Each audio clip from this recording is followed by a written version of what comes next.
Greetings, YouTubians, and welcome back to Wayne Sharp World, where today I have not one, but two button locks to take a look at. Both newer button locks, at least in my books. I don't really know how long this guy's been around, but I think he's pretty new. And this one here, I'm positive is very new because it is complete news to me. I didn't even know about it until earlier this week.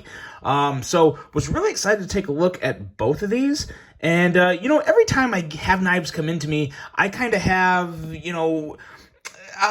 expectations. I kind of look at the brand and look at previous models and think, okay, how much am I going to like this? What should I expect? So I had expectations. One I had high expectations for. The other one I didn't really have any super high expectations for. And I got to say, I was the roles were reversed on this one. I was very surprised with the outcome of this review. And I thought I'd give you guys a double review today. I thought I'd change it up, give you a little extra review content to get your Friday started. Hope you guys are having a great Friday. And let's get into this. And first, let's thank White Mountain Knives for sending these over my way. Be sure to use this code right here, WSW10, to save 10% off any purchase you make at White Mountain Knives. Not just these knives, any knives. So you can save a good chunk of change depending on the knife you buy.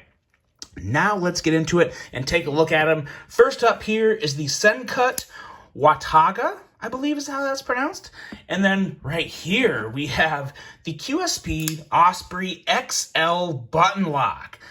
Now, I tried to figure out how I wanted to present these to you guys, so I'm just going to go one at a time. So we're going to bring the Wataga, we're going to set that aside, because as you guys saw in the thumbnail, one's legit, one is not. So I thought we'd start with the bad news first, I guess, and save the good news for last. That may give you a little bit of a hint as to where I'm going with this, but we'll start here with the QSP Osprey XL and go over some overall specs and see just what we got here. We have an overall length of 8.5 inches with a blade length coming in at 3.65 inches and a blade width right at 923 thousandths. Blade thickness on this guy is 120 thousandths with D2 blade material, a flat grind, a handle length coming in at 4.75 inches, and a handle thickness at 538 thousandths.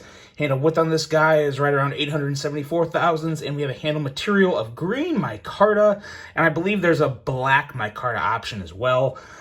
We are, of course, looking at a button lock locking mechanism with the user of a right or left hand tip-up carry. Of course, you got the wire clip there. And a price coming in at 70 bucks. Yeah, 70 bucks for D2. Can't say I'm a huge fan of $70 for Chinese D2. But let's take a look at some size comparisons, because here we have a very similar yet very different knife. I know, it sounds weird saying that, but this is the QSP regular Osprey. And as you can see, the XL is definitely XL, considerably bigger. We'll throw one more knife in here for size comparisons. We have the Civivi Imperium, which is still fantastic. And I really put that crooked there. So there we go. As you can see, yeah, it's a big knife. The difference between these two knives here, it has a lot more to do than just size. I'm going to tell you right now, actually, I won't tell you that right now. I will hold off on that. But there's your size comparison between these two, because in the past, I have ranted and raved about this Osprey right here, because it's about 50 bucks. If you can find one somewhere that offers my code, like White Mountain Knives, I think they're like 53 bucks, and then you get 10% off, so you're looking at under 50 bucks. Phenomenal value here, for this knife with 14C, 28N, very nice flipping action with a liner lock that has a very good lockup, and it's just a good knife. Great blade, great edge, great design. It's a winner, especially at $50 or less. It's hard to go wrong with this, and that's why I was so excited for this XL. But you get in the XL and things start to go south pretty quick, starting with the blade. The blade, it's kind of the same, basically the same as the regular Osprey, but it's just bigger, but it's D2.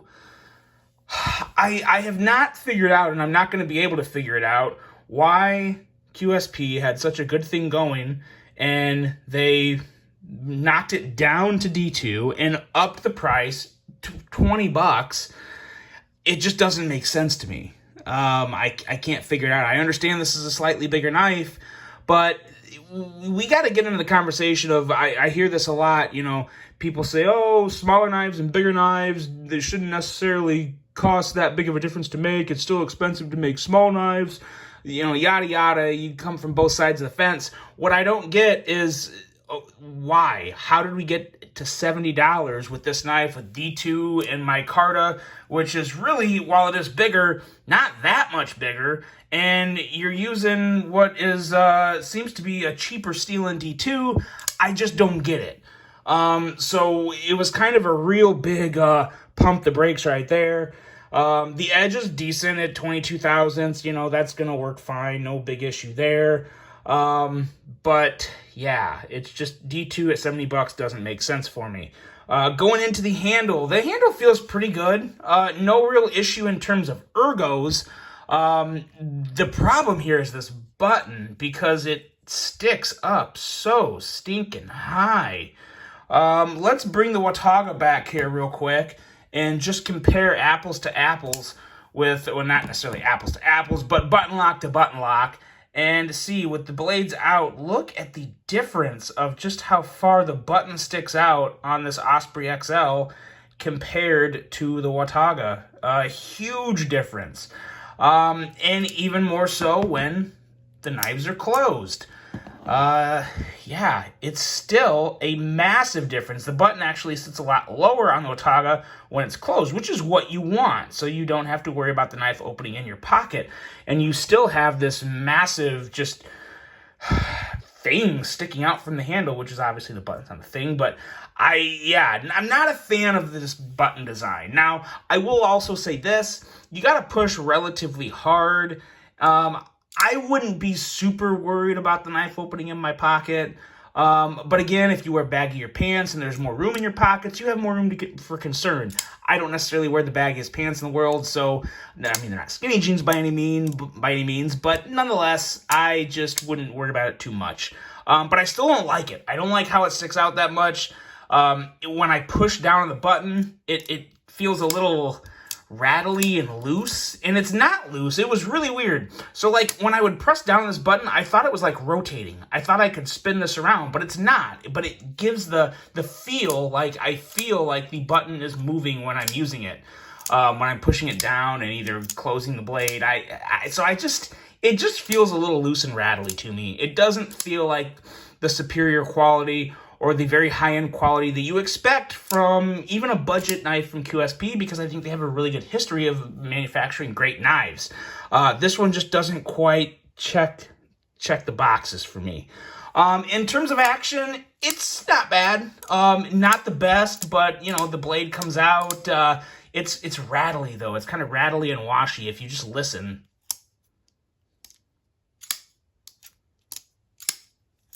Feel that? Not feel it, but do you hear it? Of course you can't feel it. You're watching it, but it's just not. It's not as smooth as I would like it, and it's just very mediocre. Very mediocre. And when you combine mediocre action with okay ergos, with an overpriced blade of D2, you have something that's just a pass for me. And I was really surprised to say that. I thought this would be a lot more impressive than what it is, but it's just very underwhelming, I guess is the best way to put it. On my thumbnail, I put legit or junk. I wouldn't call this junk, but it's definitely a pretty hard pass for me at $70. I mean, if you're talking $50 like the smaller version of the Osprey, then maybe I'm not going to be so harsh on it. But $70 for D2 with mediocre action and kind of a rattly internal feel, I'm not impressed. I'm not impressed, and I would definitely pass on this one. But then we get into this guy right here, the Sencut Wataga, which I wasn't expecting much from, because I will be completely honest with you guys, as I always am. I can't say I'm the biggest Sencut fan. I just don't like. I'm not a huge fan of what Wii's doing with Sencut and Civivi and Wii. They want to make different ranges of knives, which I can kind of appreciate, but then they want to put the same stinking pocket clip on all tiers of their knives, which makes absolutely no sense to me. It's mind-blowing. I'm going to try and ignore that fact, but I will touch on it here just a little later. But let's go over some overall specs on this and see what we have here. We have an overall length of 7.99 inches with a blade length coming in at 3.48 inches and a blade width at 1.04 inches. Blade thickness is 127 thousandths with, again, D2 steel, but this is not as bad when we get to the price. You will see why. We have a Wharncliffe style blade with a flat grind, a handle length coming in at 4.51 inches, and a handle thickness at 526 thousandths. Handle width on this guy is 978 thousandths with green micarta as well, and I believe there's also some other material options for the handle scales. We got that button lock locking mechanism, which is a lot more impressive than the QSP. And we have a user of a right or left hand tip up carry with a weight of 3.37 ounces, which is not too bad at all, and a price of $52.99. So this is kind of where I'm at with D2 right now, guys. I would not completely be against buying a knife with D2 if it's got a good design, good action, good fit and finish. You know, I'm still a buyer of D2 at around that $50-ish or lower range. I really am. But I'm not paying $65, $75, $85 for D2. It's just not happening. It's not worth it anymore. Not with the options and the competition that's out there in the market. But this right here for $52.99, you get 10% off. You're paying like $48 for this. This is worth every penny of $48. Really nice knife for $48. Let's take a look at some size comparisons on this guy and see where we're at. Got a couple Civivis here. We have the Civivi Conspirator, which we will hit on a little more in this review because I definitely get some Conspirator vibes between the Wataga and the Conspirator in a very good way. And then we also have the Civivi Imperium right here. So, lines up very well with those knives. And let's get to talking about this blade. And you know what? We're going to just leave the Conspirator right there because that's where I really get the resemblances from. But the blade in general, it's a nice, kind of unique blade shape. It's kind of like that modified Wharncliffe style blade. Looks very good. An edge coming in at 19 thousandths, which will do just fine. And it slices pretty darn well with that very high flat grind. A blade shape that works very well with the handle design. You know, sometimes you get just a real simple blade that'll work well with anything. This is a pretty unique blade. It's got just enough lines and curvature on it to where it has to flow. It has to match the handle. I think they did a really good job of preparing this blade with the handle. I really like what they did there. Flipper tab and fuller. This is where I get my Conspirator vibes. Very similar flipper tabs. Not exactly the same, but very similar in terms of placement, location, action, and the fullers are almost identical. The fuller on the Conspirator is slightly longer, but both are very effective and both are very fidget friendly, and they're both a joy to use. And you have a little difference in the action with the Wataga in terms of it's not quite as heavy of a blade as the Conspirator. So you really notice that the blade kind of whips out a little quicker. It's a very fun blade to fidget with and deploy. And going into the handle, with the exception of this gaudy clip that really does affect the ergos and it takes away from the ergos, the actual handle itself feels really good. I like all the chamfering, and I wouldn't call it contouring, but I guess kind of like heavy chamfering on the sides to also give it some aesthetic lines and a better feel. Works really well. The micarta's okay. It's pretty much the same micarta you'll see on Civivis, so pretty good stuff. The button lock. I really like the button on this. It's very low profile. It works pretty well. But every once in a while, I find myself, you don't push down quite deep enough and the blade kind of gets stuck up there. You got to push a little harder. So I wish the button sat up just a smidgen. And I mean an absolute smidgen higher. But as it is, it's still pretty darn good. Very enjoyable action. This definitely reminds me of a Civivi. It's basically a Civivi. I mean, let's be real. It's a Sencut, but it's a Civivi, and we all know Civivis have great action. So, yeah, I like where we're going with this action and the aesthetics and the handle.